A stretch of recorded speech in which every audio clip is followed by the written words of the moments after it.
Their path and their trajectory doesn't have to take from you.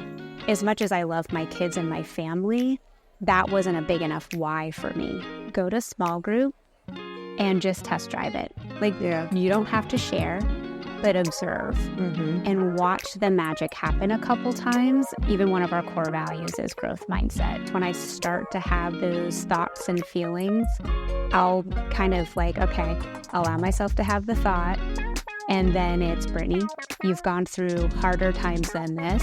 Yeah. You're gonna get through it, and it's gonna be okay. Welcome to another episode of Keeping It Real, where we talk about real estate and real issues. Well, today's episode, we're going to talk about some real issues, y'all, okay? Listen up. I have here with me Brittany Guiles. Hello. Who is the amazing team leader and CEO at Keller Williams Central PA. She has the daunting task to lead over 200 people. Yeah, 216 last we checked, so. Yeah, 216 grown folks, independently minded, entrepreneurial spirited. I mean, woo, hats off to you. You're doing so well. You wear it with a smile. Well, I love it. It is rewarding, challenging, yet rewarding. Yeah. I wanted to meet with you because, because I just love you so much. I love you too. Yes. And second, you and I always have these great conversations, right? Mm-hmm. So I asked you if you would be brave enough to share some of the things that we talk about. And one of the things we've been talking about of late was collaboration, and possibly in our industry, how we're seeing potentially how it's harder sometimes. It feels as though it is when it comes to women and collaborating in real estate. So one of the things I wanted to ask you to start off, and I was thinking about it over the weekend. And y'all, just to be fair, for all my guests, I usually do not give questions up front because I want it to be authentic, okay? So please keep in mind, this is a judgment-free zone. Yeah.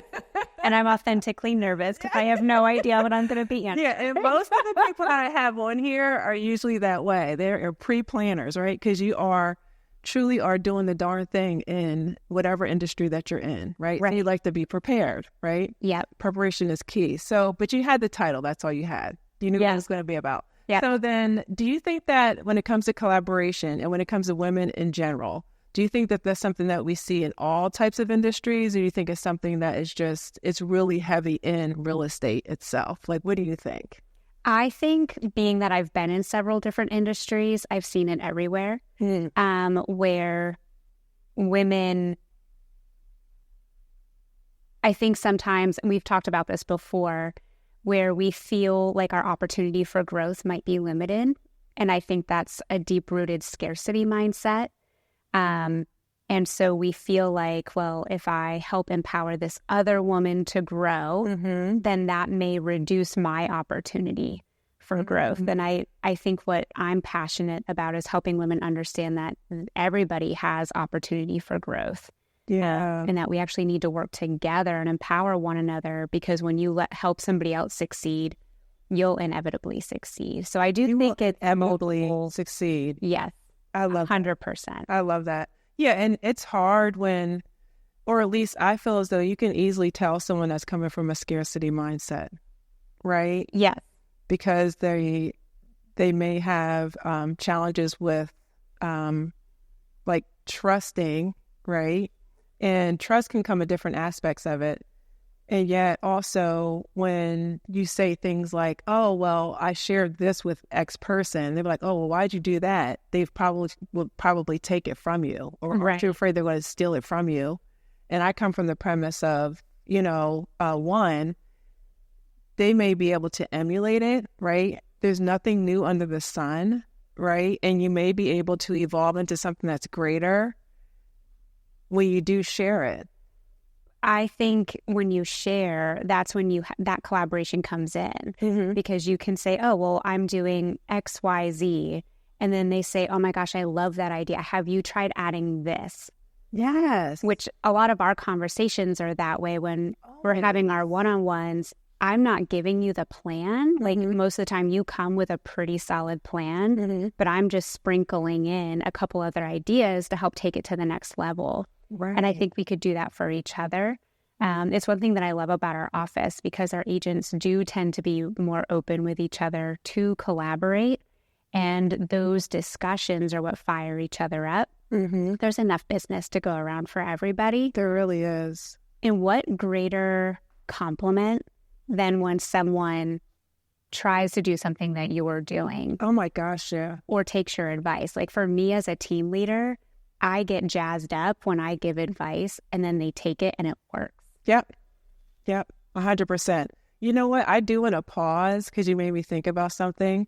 What greater thing than to show an example, right? Right. So I want to thank the Dave Hook team, specifically Sinjin, for allowing us to do this video shoot here for this particular episode in a beautiful $2.4 million home, which we will share you some more details later.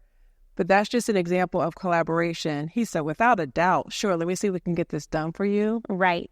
And came back and just made it happen. So Musser Builder Homes, we'll talk more about that soon. But thank you so much. I really appreciate that. And it's gorgeous. It's absolutely gorgeous. It's gorgeous. I'm staying here forever, y'all. Staying here forever. Then kick me out. Yeah. So then, okay, so when it comes to, I like the fact that you do so much for our community when it comes to collaborating, right? I appreciate that. Yeah, you go across the aisles, meaning different brokerages. Mm-hmm. And a lot of people may be intimidated by that because they feel as though you're looking to take away from what they already have, not necessarily understanding is to add value to it. So I want to, before we get into some other things with collaboration, let's talk about some of the projects that you're actually doing. Okay. That are community-based, if you will. Sure.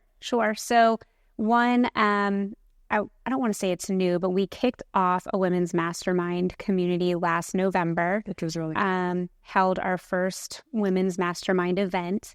And it went really well. So what we've been doing since then, we have an online Facebook community. I don't post in there probably as much as I need to. Yeah. But we do host free classes then once a month. Mm-hmm. So that way we can work together to continue to empower those women until we can have our next large event, hopefully in September is the plan. But the whole goal around that is to share strategies that are working across different industries, because what I found in leadership is there's a lot of parallels. So maybe you're not in sales like our agents are, but you can still use a lot of those same tactics to grow your business. So for example, events.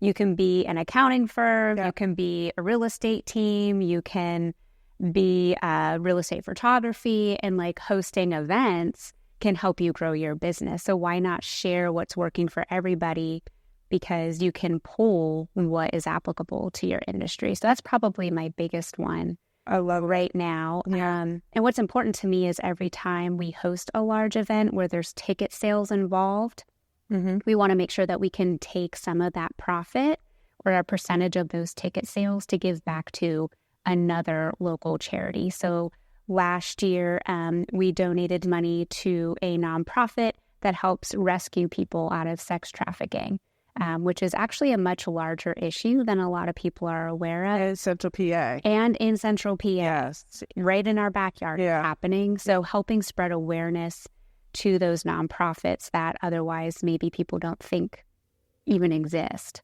And again, those organizations, although men can also be sex trafficked, are primarily to help empower women. Yeah, I do. I love that. And everything that you do, it seems like you always have a bigger purpose behind it. And it's not just about, okay, let's see, we can throw this event. No, it has to impact in a great way.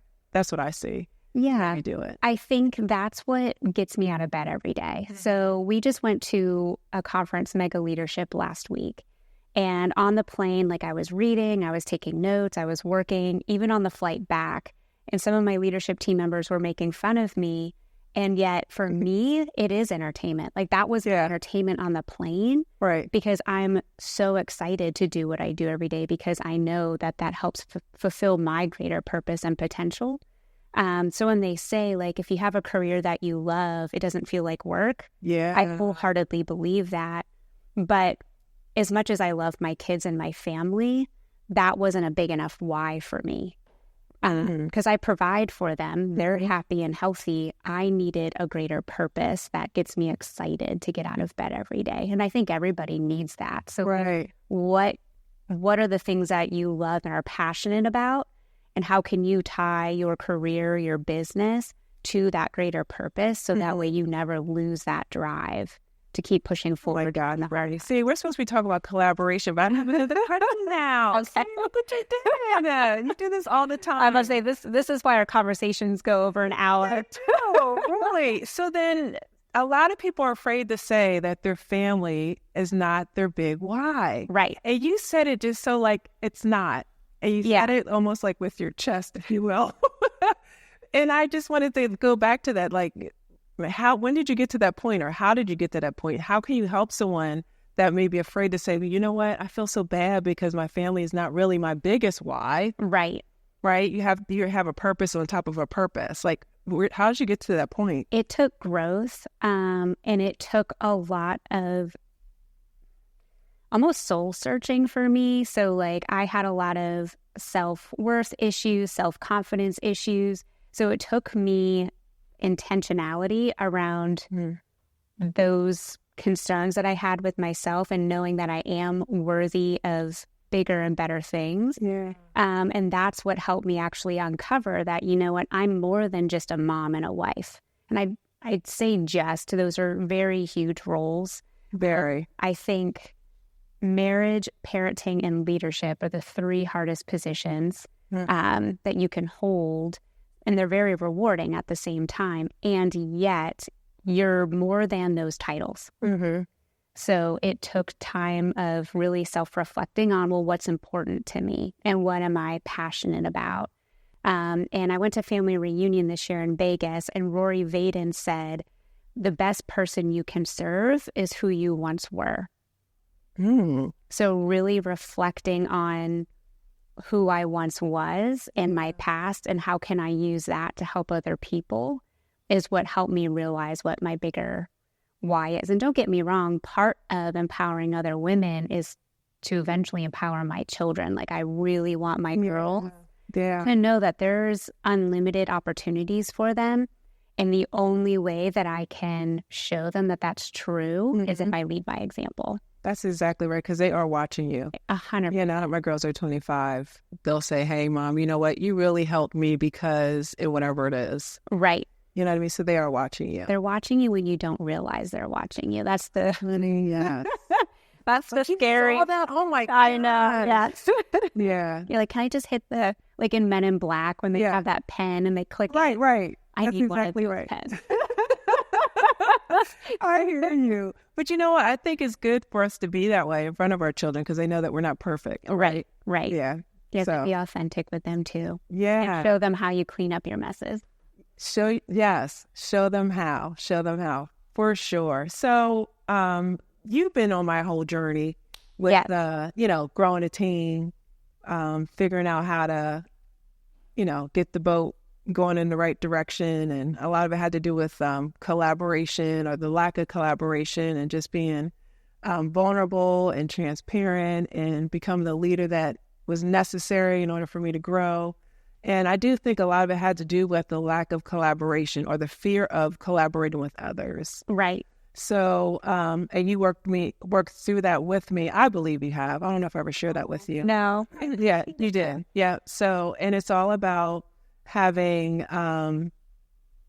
when it comes to collaboration, just having clear understanding as to, what the objective is, right? Having a vision and a mission, and also having a clear pathway for those that choose to, do bigger and better that they can under the same ecosystem. Right. So when you say lead by example, I do watch you in that capacity because I do see you do it every day. And then we have our conversations.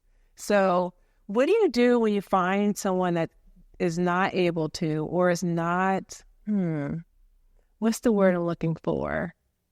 Like maybe somebody who is afraid to collaborate, like holds things close to their chest. Yeah. Like, what do you, or how do you handle that? Or I just explain to them, especially if I'm chatting with agents who are not in our ecosystem yet, they're in a culture right now that doesn't have that level of collaboration.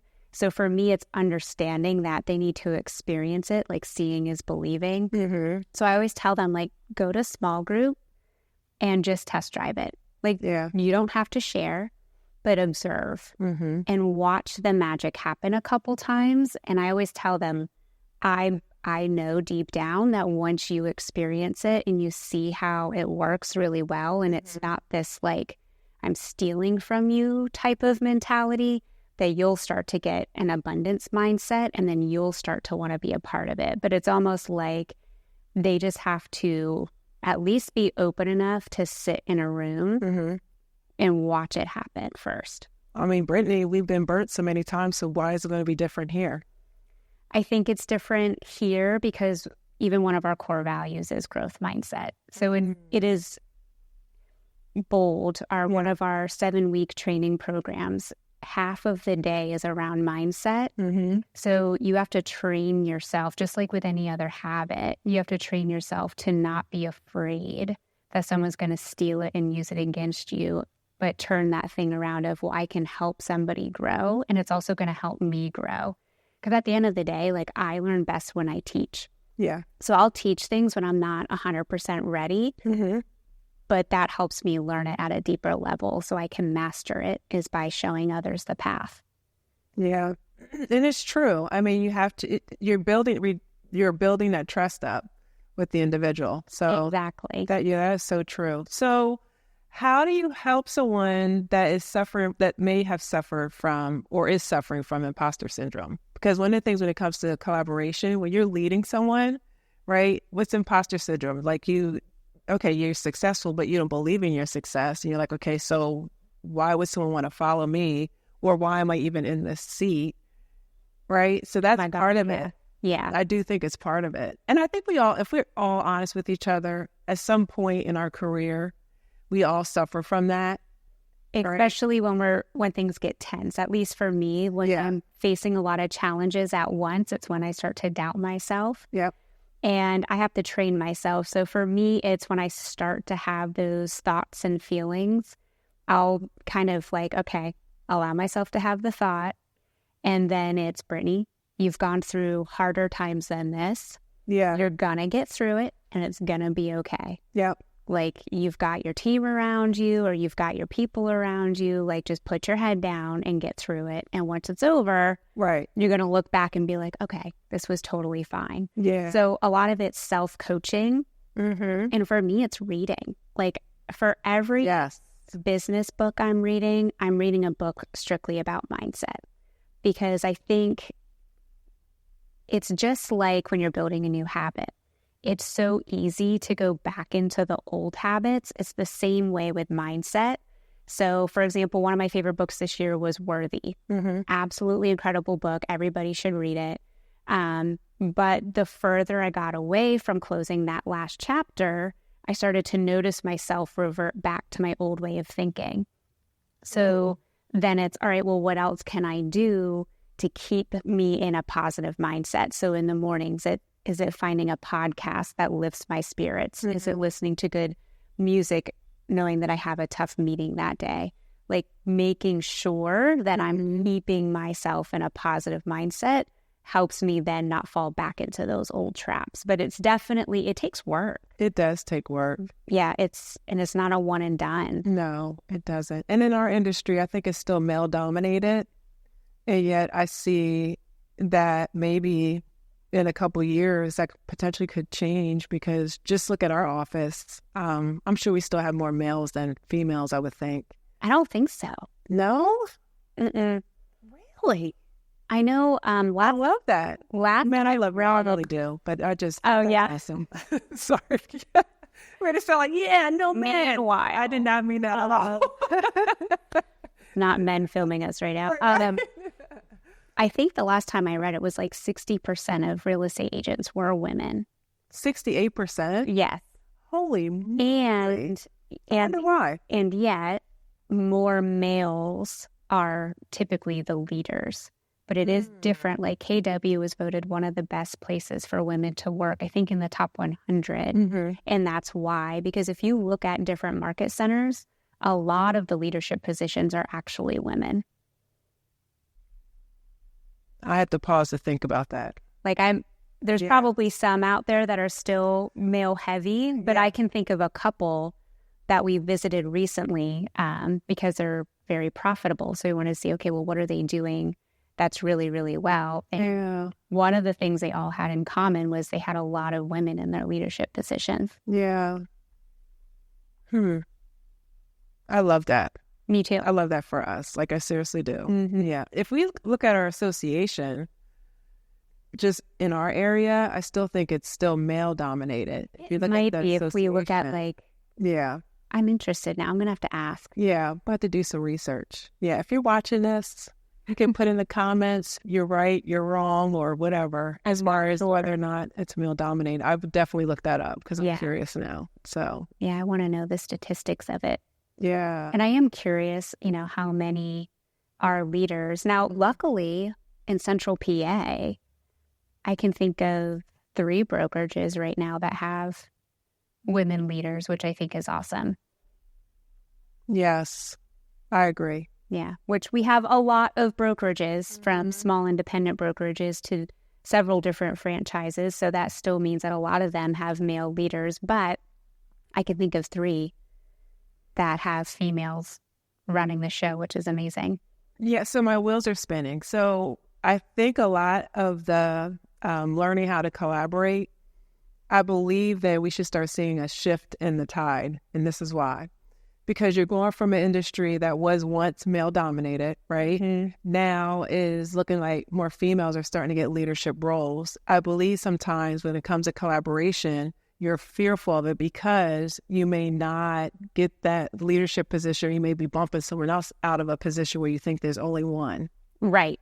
Right. And that's where growth mindset comes in. And that's where growth mindset comes in. Because the more opportunity you can create, the more positions you can create. So just because the position's not there today, what do you have to do to make that position exist? Yes, exactly. So helping somebody follow their path and their trajectory doesn't have to take from you.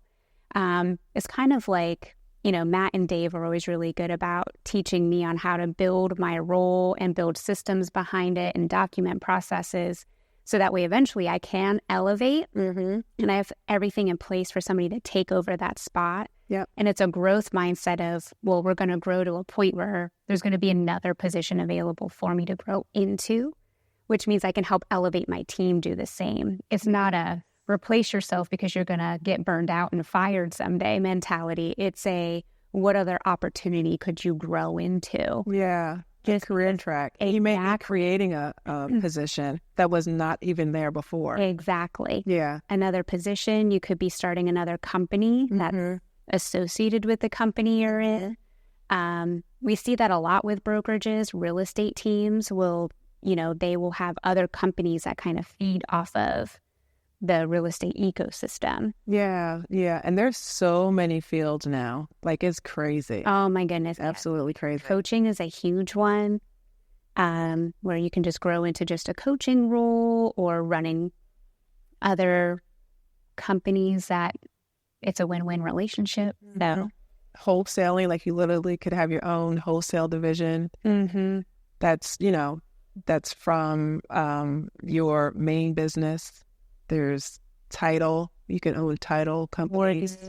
Mortgage company. I mean, there's just so many different things that you can do. Yep. So many different things you could do. So give us your golden word of advice, something that someone should just be stewing on for the longest time. What would that be when it comes to collaboration or just business in general? Because, y'all, I'm not just saying this. She's really good. So one of the things I really want people to understand is when you took on the role, you had to really show people that were older than you, may not have been more experienced, right, but older than you in age, and earn the respect of them, right, through your knowledge and then also your ability to transform their businesses, right? So that's not an easy role for you to take on, but you did it so well. Thank you.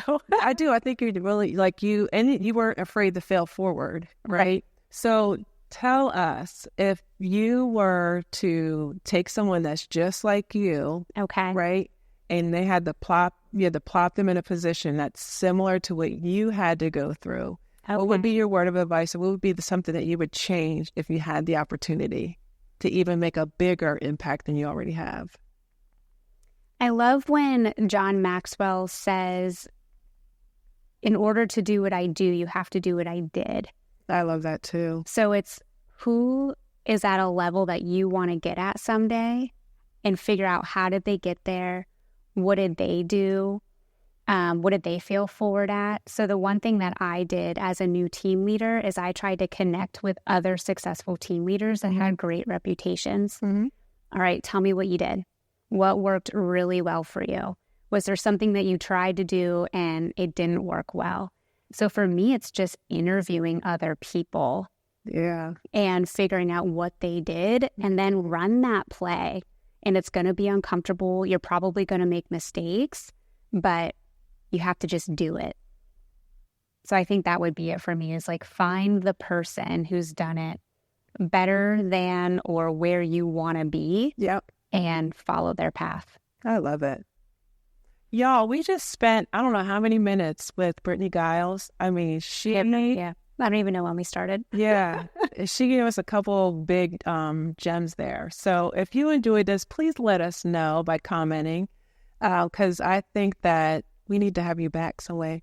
We are going to have you back. We can't tell them. Yeah, we can't tell with another special guest. Yeah, we can't tell. So, yeah, we really enjoyed you. Thank you so much for taking time out of your busy day. Yes. And if I forgot in the beginning, we are sitting here in a $2.4 million house built by Musser Home Builders. They are a local builder in central Pennsylvania, and they are simply amazing.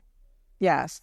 And all the way down to the smallest of details. Yes. And whoever their stager is, like, I have no idea. I don't know if you can zoom into this, but these are reading glasses, and those are not mine. So whoever the stager is just amazing. And then look at the kitchen, y'all. Like, seriously, I'm really excited about it. So I'm excited to see the tour that you do with it, because it's phenomenal. My husband, who may or may not be helping film this, did not want me to enter this house.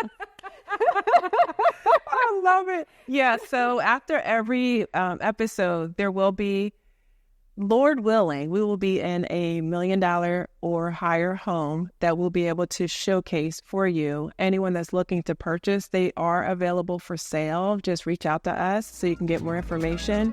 And yeah, this is going to be something special. I'm excited. Yeah, same here. Until next time, see ya.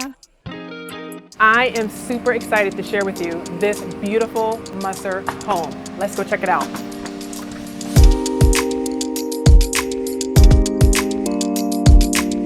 I am in awe of this pantry area. I mean, this is a caterer's dream. And why? Because you literally have enough counter space, and it's tucked away off of the main kitchen. I mean, look at it.